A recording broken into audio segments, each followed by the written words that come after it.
Hello, everyone, and welcome back to the Digital Nomad World weekly series. I'm Becky, and I'll be your host once again. And today we're going to be talking about planning retreats for digital nomads with my guest, Pat Chin Afo. Pat, welcome to the show. Thank you, Becky. Hi. It's Thank you wonderful for to have you. having me. Oh, you're welcome. I'm excited to hear about these retreats that you've been planning and more about your background as a digital nomad. So, can you first tell us a little bit about yourself and how you started your journey? Right. So I am currently 53 and born in Suriname, South America. And I studied and traveled to Europe, studied in Rotterdam and traveled through Europe for over, I think, the last 2.5 years.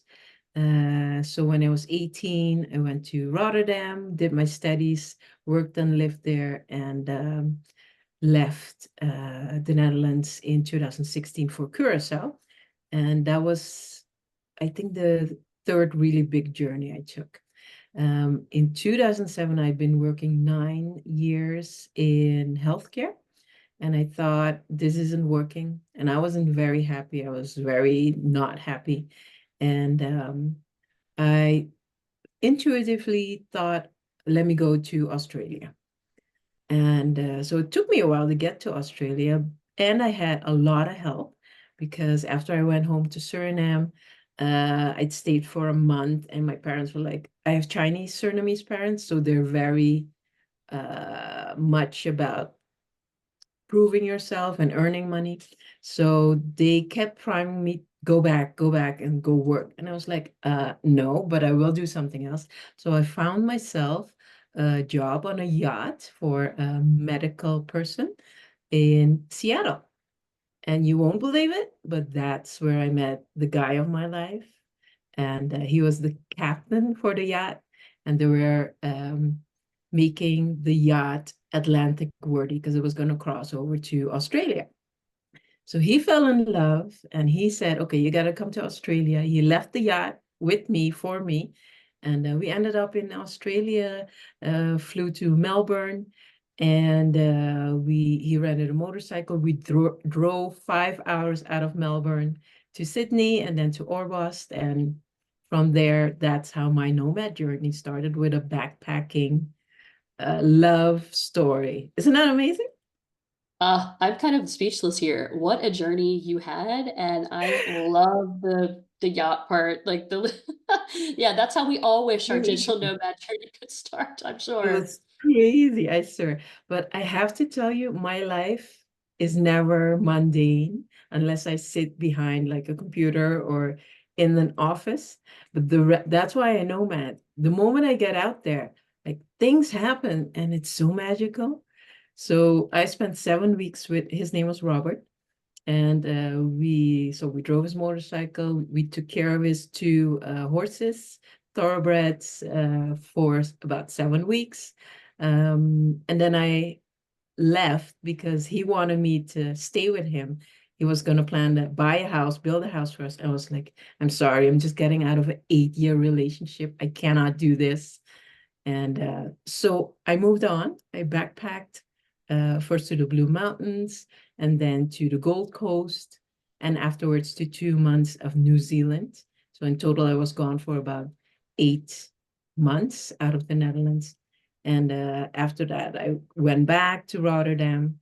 My sister helped pay for my tickets. Um, and I started rethinking, what do I want with my life? So that's why I really connect with other nomads, thinking, how do you do this? Right? Yeah. Yeah, there's so much uncertainty, and when you're not sure what the next step is going to be, but all you know is that you can't do this office life anymore. Something has to Oh, change. that's changed. And seriously, it took me 15 years to detach from that life because you have so much steady time invested, so much working time, so much to shift from. And that's why I always say, take your time, but do have the courage to take the next step.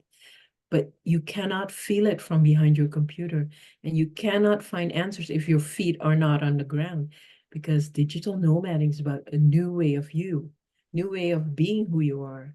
And you're living your dream not from a box made by either your parents or yourself or, society. It's about getting to that point where you're living life out of the usual box. And it's become a slogan for me mostly. Living outside of the usual box. Usual box, yeah. Yeah. Because, yeah, what's supposed to be in the box, right? What's supposed to be in your box? What makes you so unique that your box is not society's box? So, what are Mhm. the elements in the box? Yeah, I think there is this common thread and this thing we all share as digital nomads. We know we want Mhm. something different, and I'm really glad that you've started retreats for digital Mm. nomads. I'm curious what inspired you to start running those. Well, my background as a non-medical worker was spiritual. So in 2004, I landed in Oxfordshire at a retreat center, and they did a self-management leadership course, which was perfect for me because, it started with the question, who am I? And it basically gave you 10 steps to work from who am I to what is the goal you want to achieve, including a SWOT analysis, strengths, weaknesses, opportunities, threats, but then based on your person.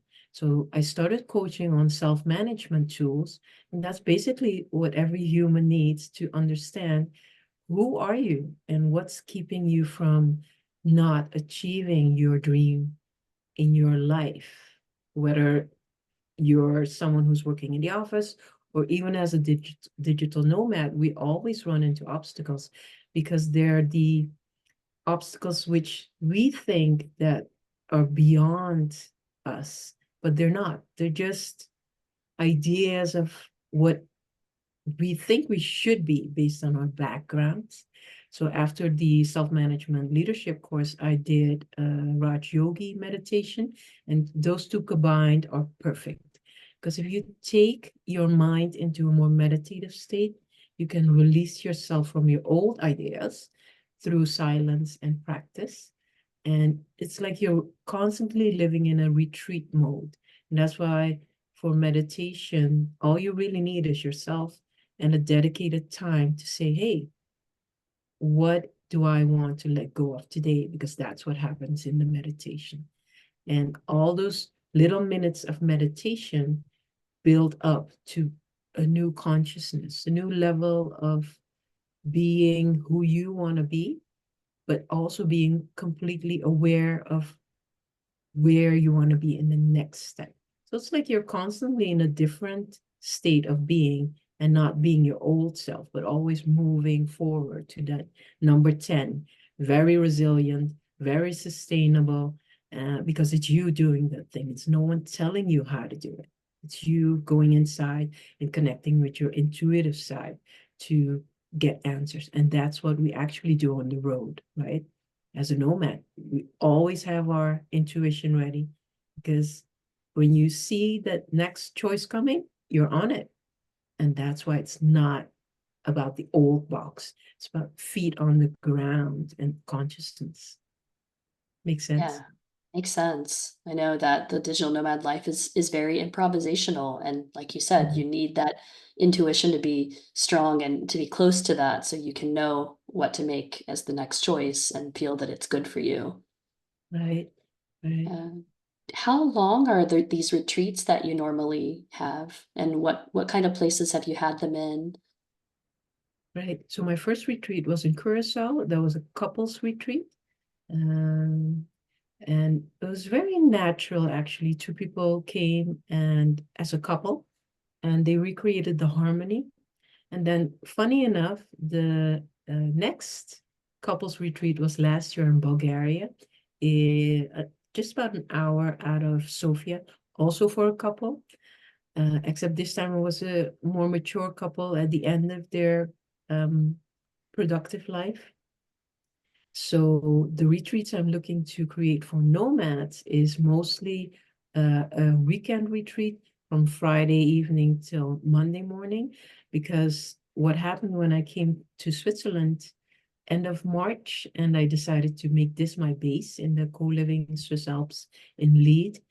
The company has a lot of facilities, and the facilities are, of course, for co-living, co-working, but also they do camps here. And if the camps are not ongoing, there's plenty of space. So for people who want to feel the vibe of nomads, a weekend is perfect because it's a very short term. You can come in, you can experience other nomads who are living the dream, and you can share food, cook together, see the sights, and figure out why it is that nomading is different, even in a weekend. And then you can experience it, take it back with you to your life on Monday, and then start really planning with that experience in your current atmosphere. And it's much more different than thinking, where should I go and how do I find a online job? And, because it's not about thinking, it's about experiencing, like I said. Yeah. So ideally, it would be a weekend retreat for people who want to know about nomading. And then because there's so many spaces, I also started working with Stefan Stolweg, also from the Netherlands.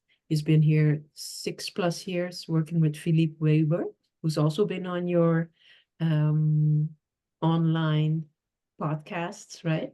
Yeah. And yes, and they have so much dedicated energy to nomading that it's very easy for me to be here and to say, okay, what else shall we do? So right now we're doing a meditation yoga hiking retreat in September on 2 dates.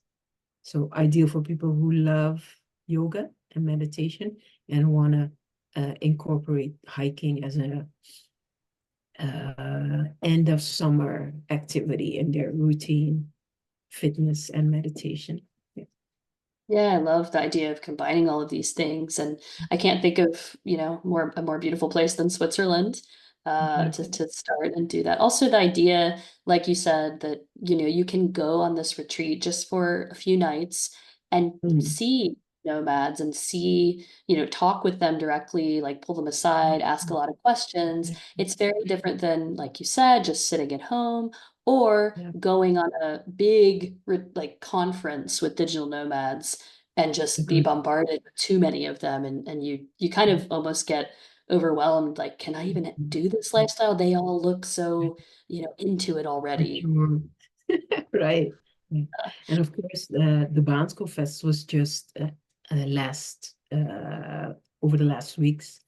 Um, but I think the more mature nomads know what they are going in for.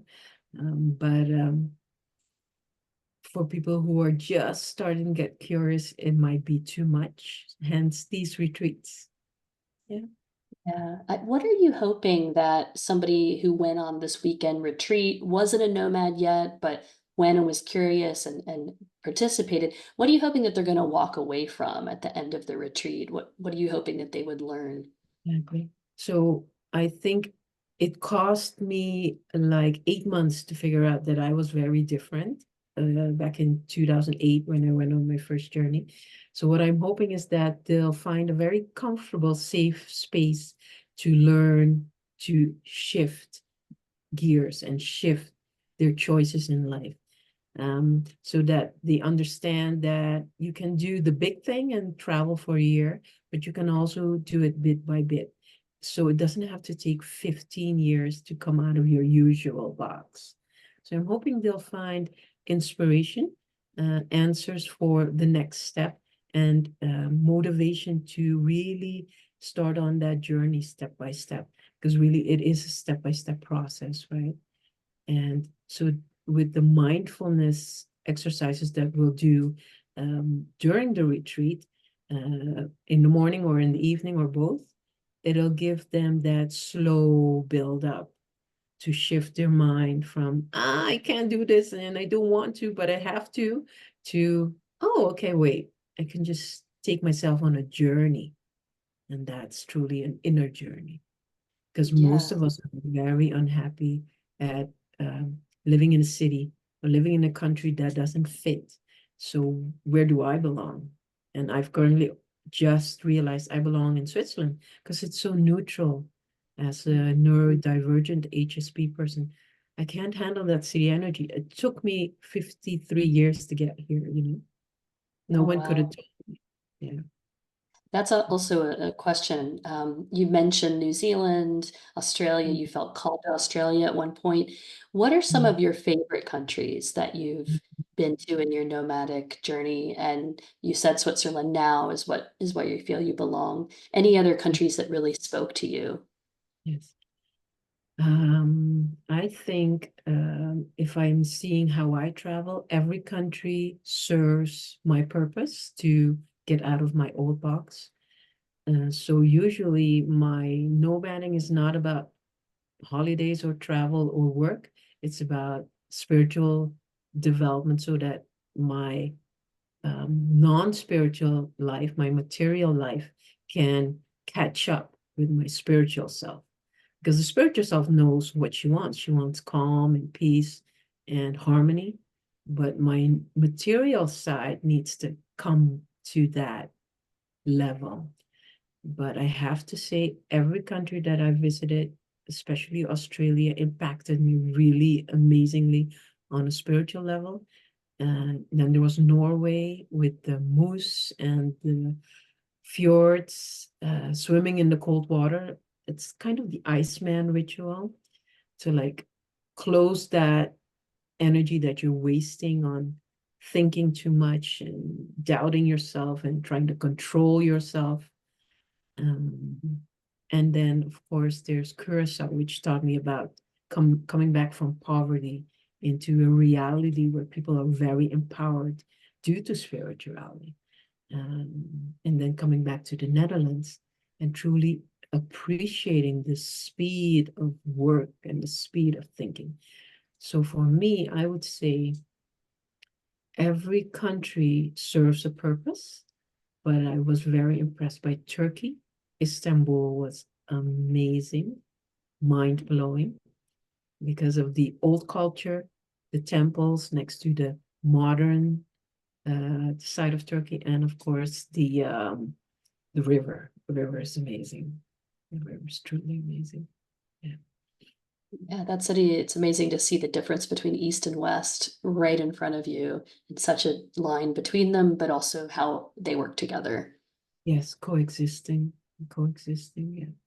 Yeah. And Yeah. I have to say, the country that helped me most was Bulgaria with the gigantic Balkans, that grounding energy, the silence in the forest in the middle of the night.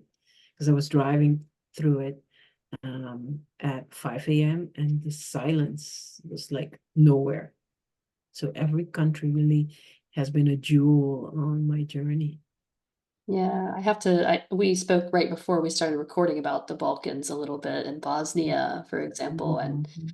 I Yeah. just got to go to the Balkans for the first time a couple of months ago and was really struck by the beauty of that place and also how they've risen back and they're trying to rise again after devastation in the 90s. And yeah, and I know many countries in the world go through this cycle, and it's nice to see when they've Yes, gone through something and they're building and rising again. So I right. encourage people to go to the Balkans if they haven't before.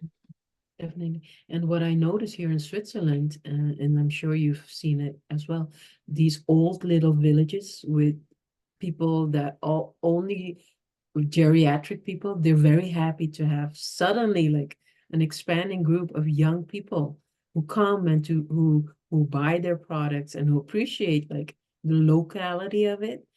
And I think every little town and every country who's starting to recreate really need us as digital nomads to be in a place, to go and to come back. Because it really generates a lot of newness for them as well. Yeah, that's a really good point. I know that also some digital nomads, like they can get a bad rap because they come into places and they make the prices go up and things like that. But this is another side to it that people don't often Mhm. think about. It's not getting a lot of press is that, yeah, like this revitalization, stimulating places that don't get so much support. It's Right. important, and the movement. That's, I think, one thing digital nomads can do that people in the 9 to 5, they can't move and go so far so often, and it's a big change when you step into that life. Agreed. That's a good aspect to accentuate, isn't it? Yeah. Yeah. Well, Patricia, I want to speed things up a little bit. You're actually going to be our first guest that we are going to have a lightning round with. So I have a This, few questions. go Are you ahead. ready for this, Pat? Go Are you ahead. ready? Okay. So the first question is, what's one thing that you wish you knew about being a nomad before starting your journey? I think it's the fact that you can explore step by step, and it doesn't have to take you 15 years to shift minds. Yeah, that's really powerful. Okay, number two, what's one thing you could not live without while traveling? Uh, Co-livers, nomads, I would not be myself, my happy self, without people to connect to. Yeah, I feel the same on that one. What's your favorite travel book that inspired you along the way? This one, I found this one a difficult one, but I'll say The Alchemist from Paulo Coelho. It's not a travel book, but it is about traveling and coming back to yourself. Oh, yes. How did you come across that book the first time? I've heard some interesting stories about this one. Exactly. It's very in tune with the universe. I think I was gifted it um, probably as I was researching myself, and it just popped up and I read it and I was amazed. And I still carry it in my heart because I know it's about why we travel to discover ourselves. Yeah. Listeners and readers, if you haven't like read this already, you haven't heard it, because I think its popularity peaked a few years ago. So we need to True. get this back on the radar of Right, digital nomads if right, they haven't right. heard of it. Yeah, read this book. Okay, our next question is, if you were speaking to someone interested in starting their digital nomad journey, but they're feeling afraid, what would you tell them?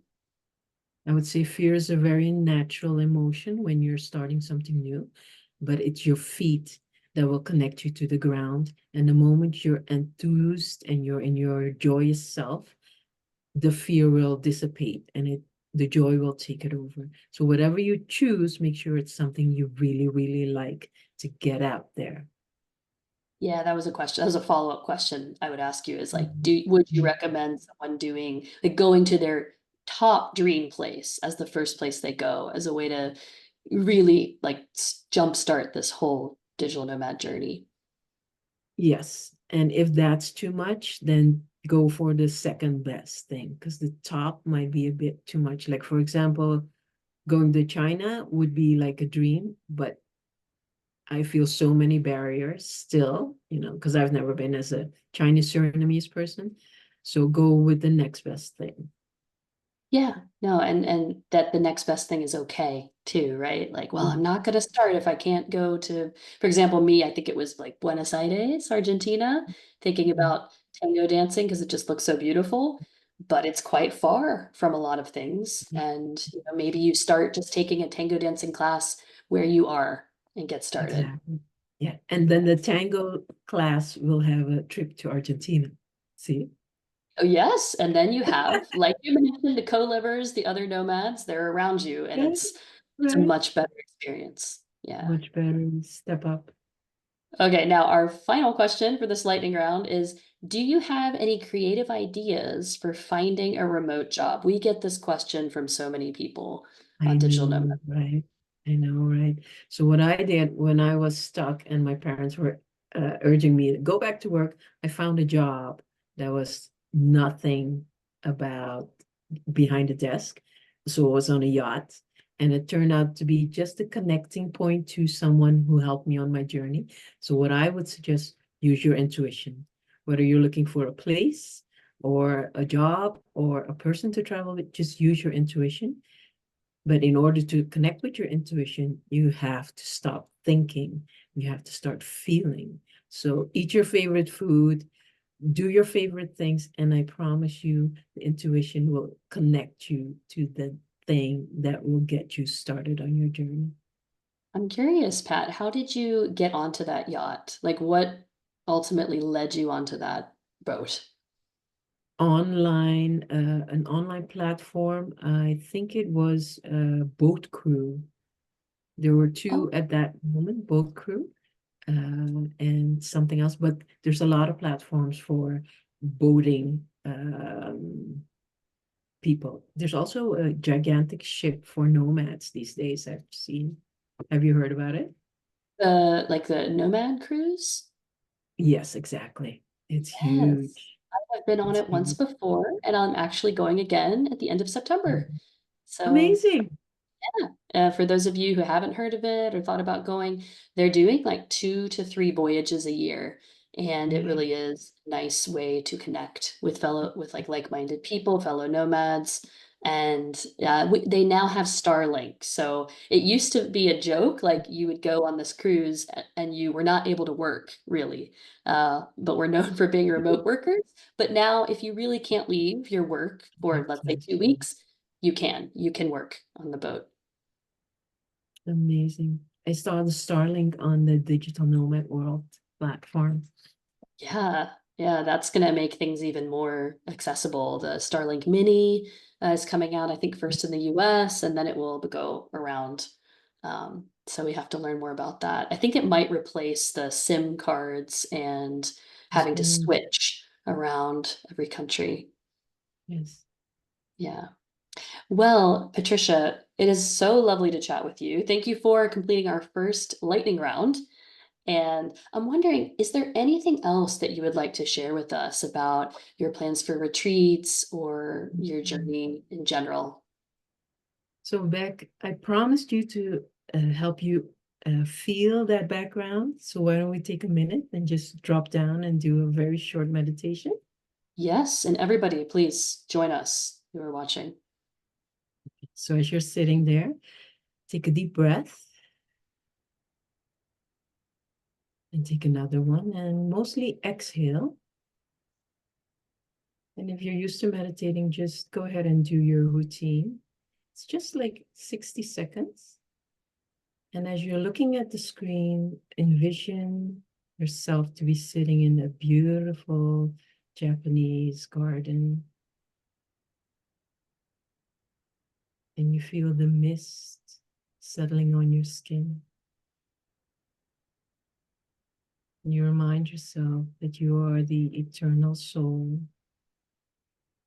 the third eye, having a worldly experience, but that you truly belong beyond in the world of deep silence, peace.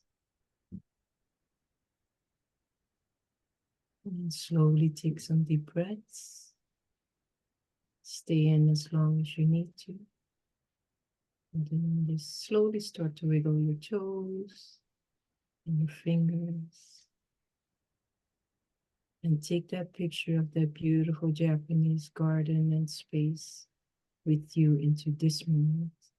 Open your eyes, look around, and ground back in the now and feel the chair underneath.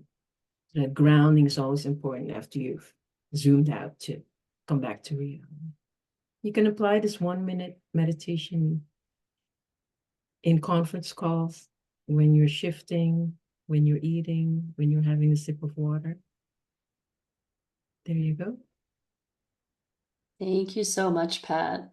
It's really a great reminder of how easy it is to ground yourself and to just transport yourself and envision where you might be going next with work, with travel, and with connecting with others. Thank you Yeah. so much. It's such a pleasure. Thank you. It was such a pleasure to speak with you as well. And I want to ask you before we go, if people want to follow you, where can they go? So I have a retreat travel page these days because I transitioned from coaching to creating these retreats.